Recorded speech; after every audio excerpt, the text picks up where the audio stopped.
Holy crap, more information has come out about the MrBeast controversy involving Kris Tyson. Welcome to hbrv Lifestyle, the podcast.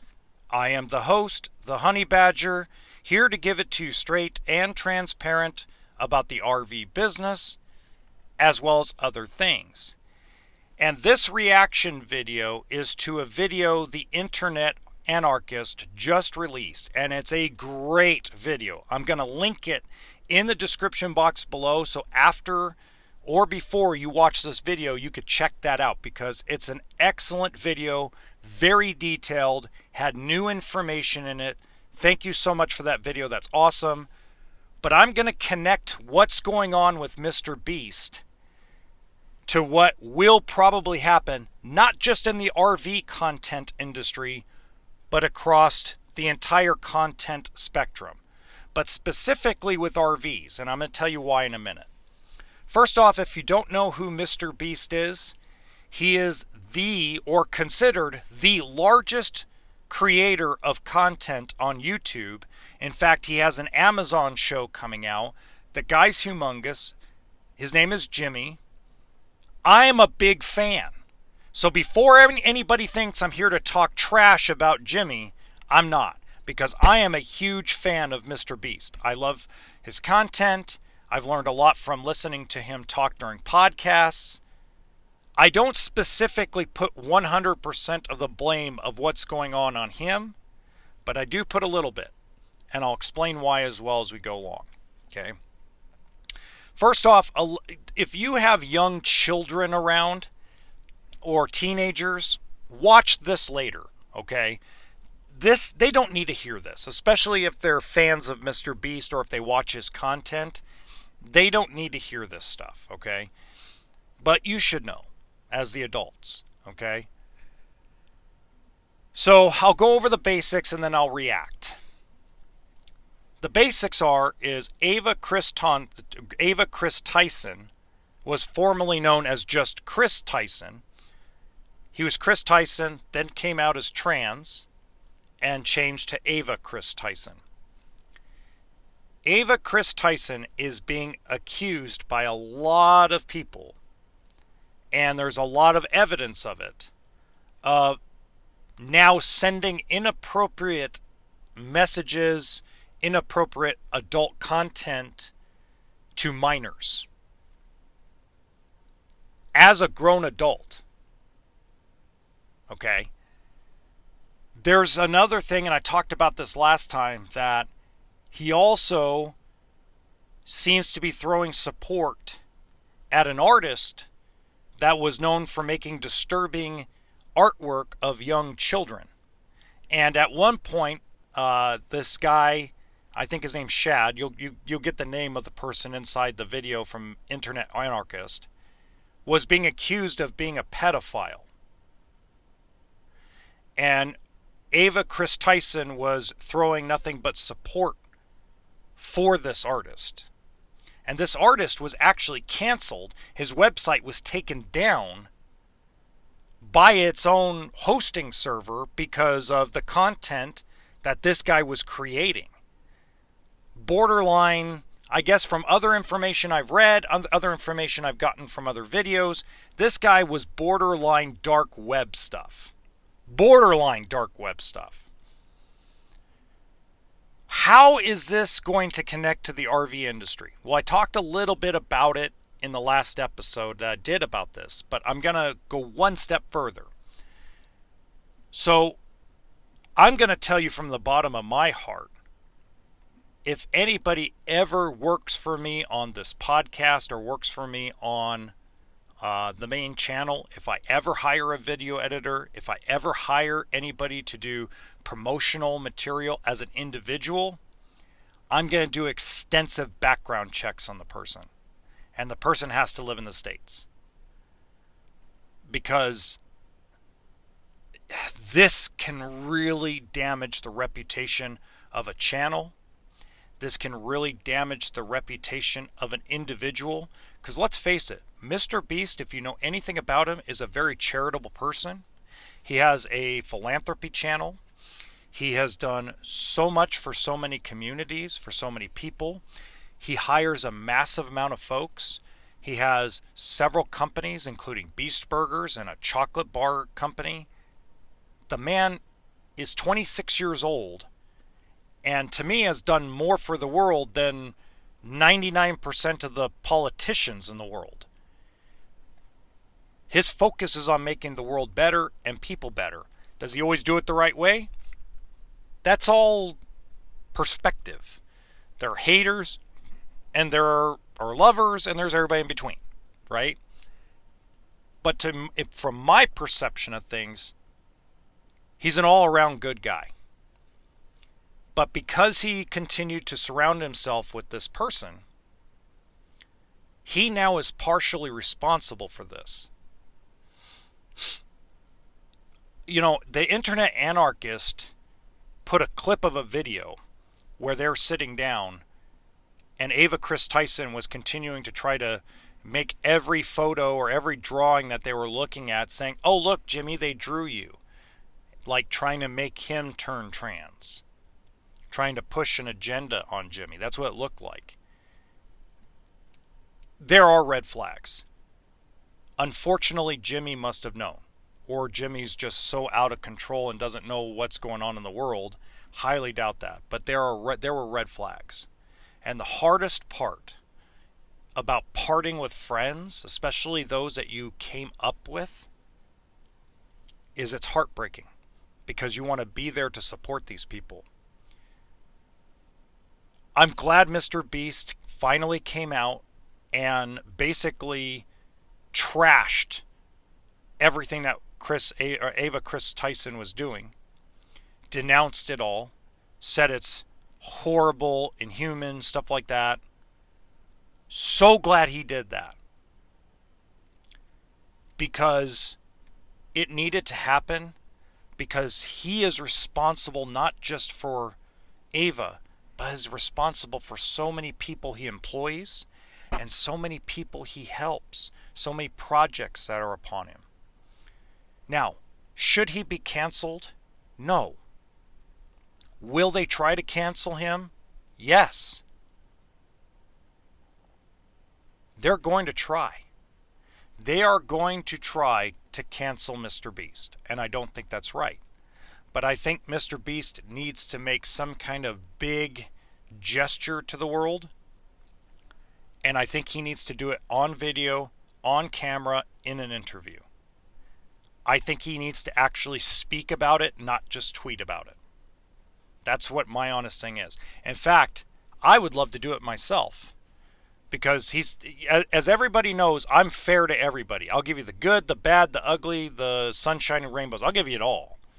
So, Jimmy, if you watch this, I would love to do that interview. Okay?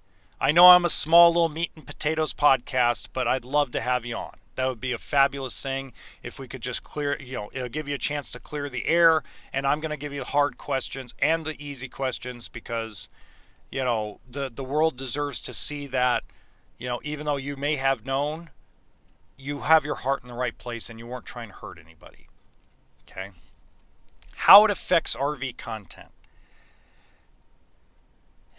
These larger creators we have in our space have teams. Okay? These teams are your video editors, your script writers, your promotional people that spread your information throughout the Reddit servers, and you're paying. I mean, for the people I know about, not in the RV space but in other spaces, to grow their channel, they're spending $150,000, $250,000 a month to advertise their shows, advertise their channels. Now, these folks are like at the 2 million, 3 million subscriber mark. They can afford to spend $250,000 a month or $250,000 a year advertising their channels. Meat and potatoes guys like me have to depend on organic growth, which is extremely difficult and extremely competitive. But these are teams, okay, of people, and you don't know what people do behind closed doors. You don't know what they do on Discord servers. You don't know what they may or may not be doing on the dark web. You don't know what these folks are doing because, well, again, you hire people because they have a certain skill set. And if they have that skill set and they do it well, you're going to promote them. Okay? So a lot of the big creators in the RV space are probably having closed door meetings with people really close to them, more than likely family members, and going, what do we need to do to protect ourselves, protect our people, and protect the companies we represent? Okay? This even goes for Liz Amazing. Okay? Liz, I'm pretty sure, has a team. Probably not a large team, but probably a small team. I don't want to see her canceled. I don't want to see Josh the RV Nerd canceled, or Matt's RV Reviews canceled, or JD from Big Truck Big RV. I don't think anybody should be canceled. But I do believe that we all, as content creators, need to take a second look at our teams and say, do we have someone that's possibly throwing red flags, that's showing some of these traits that possibly could lead to something like this? I think we all, because here's the thing. Let's use Josh and Matt as an example, okay? Josh, the RV nerd, travels a lot. I'm pretty sure he's got a calendar somewhere and it's, excuse my language, but it's fucking full, okay?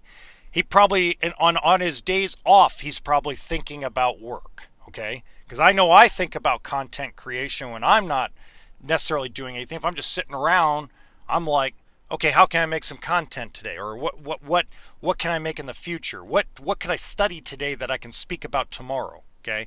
I'm pretty sure Josh is doing that. I'm pretty sure Matt is doing that. Okay, I'm pretty sure JD does that. I'm pretty sure Miles RV and RV Miles and all these people are constantly focused on making their channel and making their content better. What I'm saying is, because of this Kris Tyson situation, we all, no matter if we have 1 subscriber or 1 million subscribers in the RV content space, we all need to take a second look at our teams.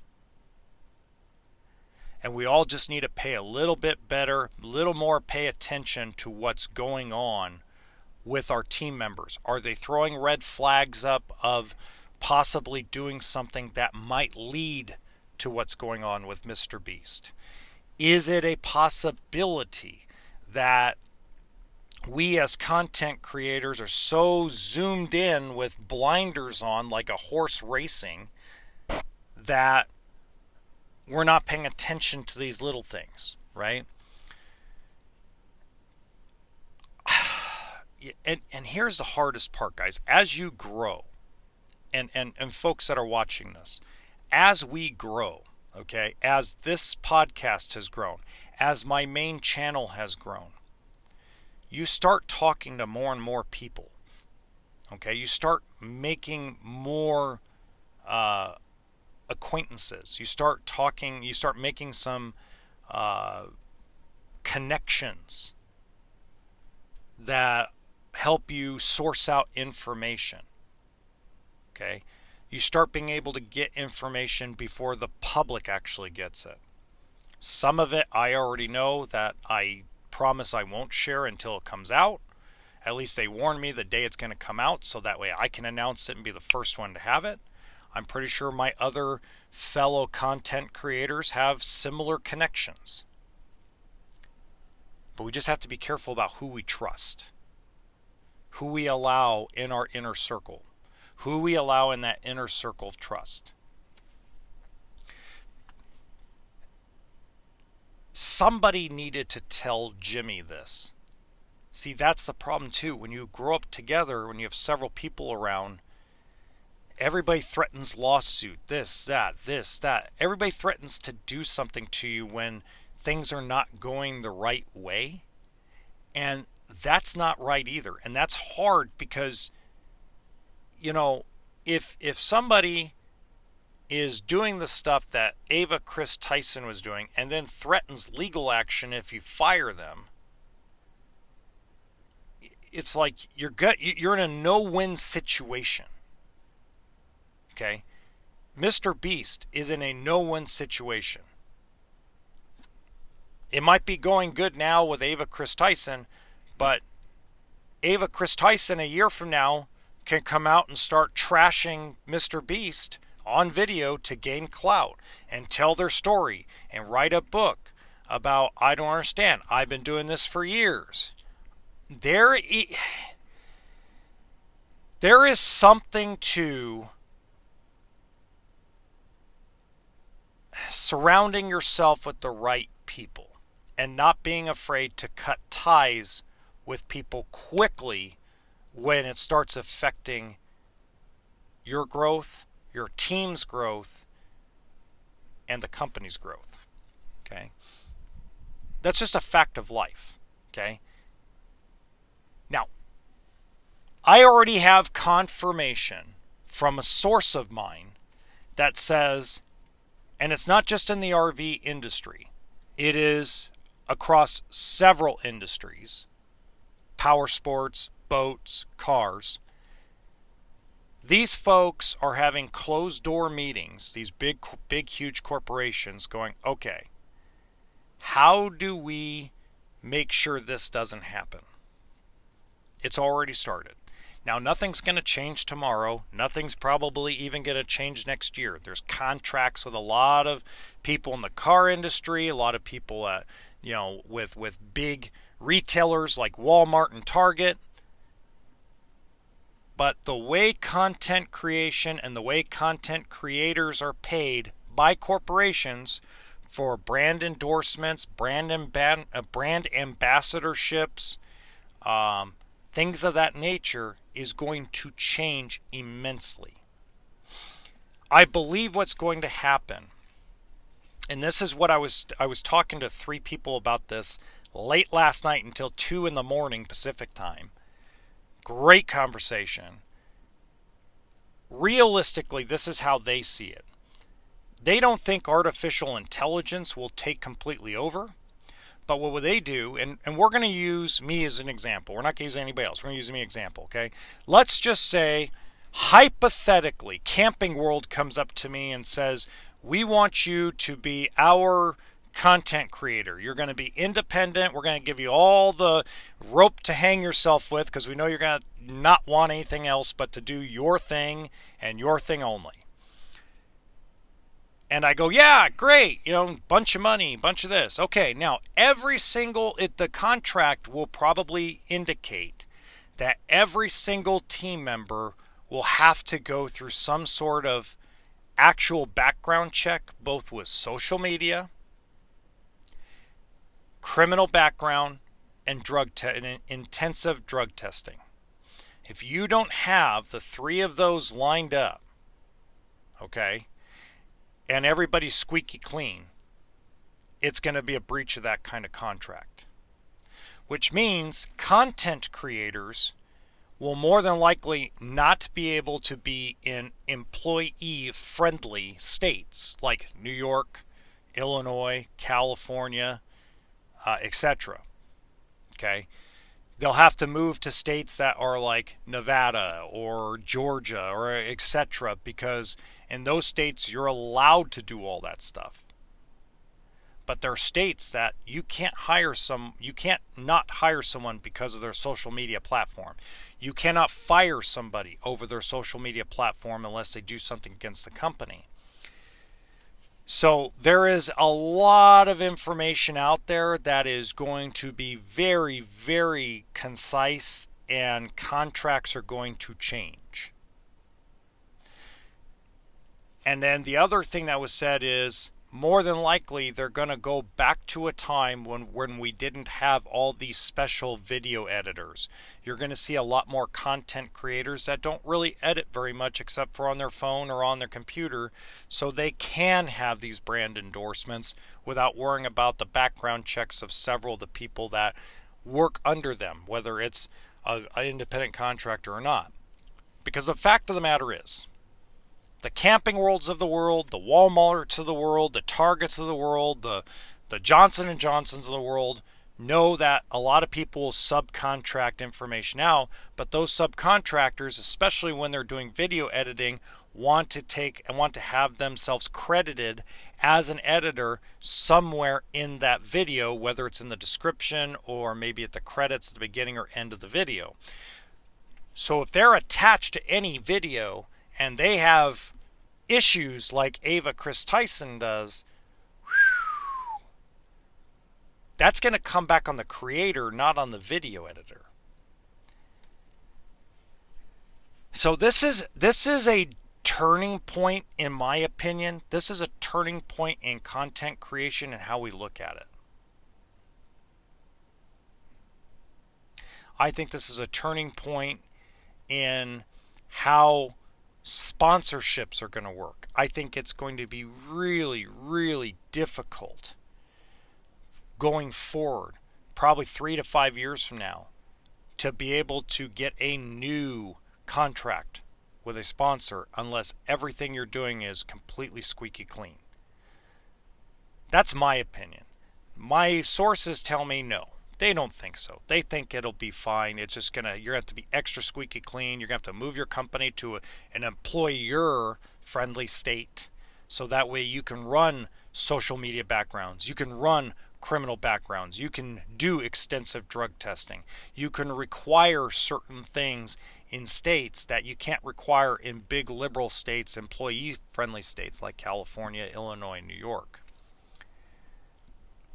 I want to thank the Internet Anarchist. I think he does a fabulous job with all his videos. I think he does a great job of storytelling. Thank you so much, sir. I'm going to tag you in this video because I really think you deserve the credit. I think that was the best video made about the subject. Again, it's in the description box below if you want to check it out. And until next time, toolkit and sense of humor.